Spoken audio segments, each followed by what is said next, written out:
পিছন থেকে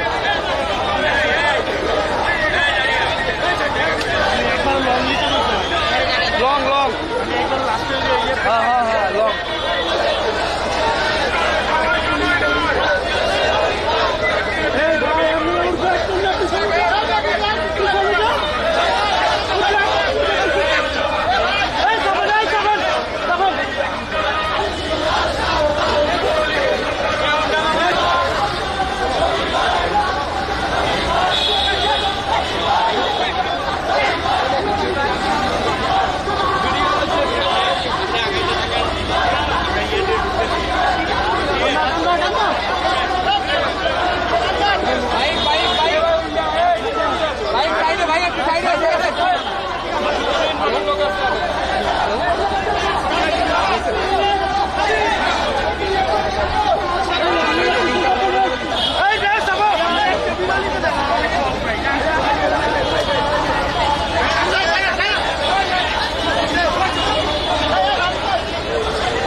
সামনে দাঁড়ালে তো কিছুই পাবো না। মাহফুজ আরো ঠেললে ঠেললে উড়াক, মেজাজটা খারাপ হয়ে গেছে।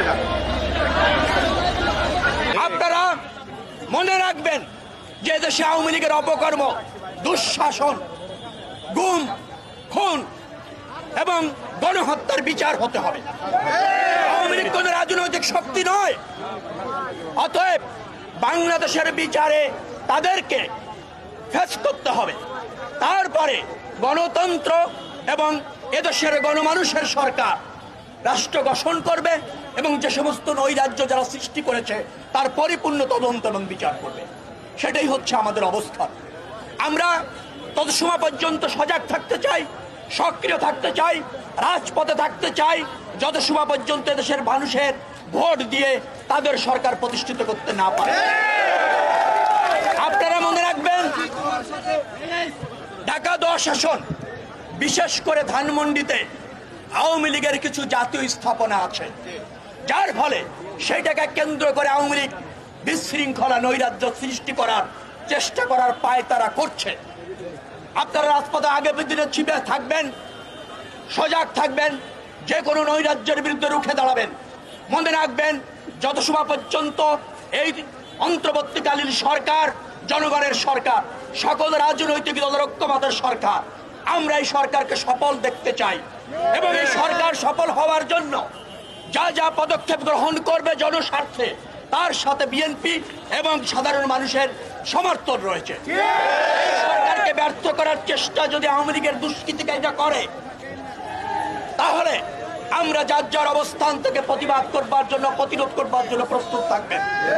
আমরা ইতিমধ্যে জেনেছি এই পতিত আওয়ামী লীগ সরকারের স্থানীয় পর্যায়ের অনেক নেতা 5 আগস্টের পরে যারা বিএনপিতে সক্রিয় হওয়ার চেষ্টা করছে, তাদের ছত্রছায়া থেকে নৈরাজ্য এবং রাজনীতিতে ফিরে আসার চেষ্টা করছে। সেই সুযোগ দেওয়া হবে না। আপনারা মনে রাখবেন, প্রাথমিক বিজয় অর্জিত হয়েছে, কিন্তু গ্রহণযোগ্য নির্বাচন, জনগণের অবাধ ভোটের ভিত্তিতে সরকার এবং কার্যকর পার্লামেন্ট, দেশনেত্রী বেগম খালেদা জিয়ার সবচেয়ে জনপ্রিয় রাজনৈতিক বিএনপি দল হিসাবে জনগণের ভোটে ক্ষমতায় না আসা পর্যন্ত আপনারা কিন্তু চোখ কান খোলা রাখবেন, রাজপথে সক্রিয় থাকবেন, যে কোনো ডাকে রাস্তায় নেমে আসবেন।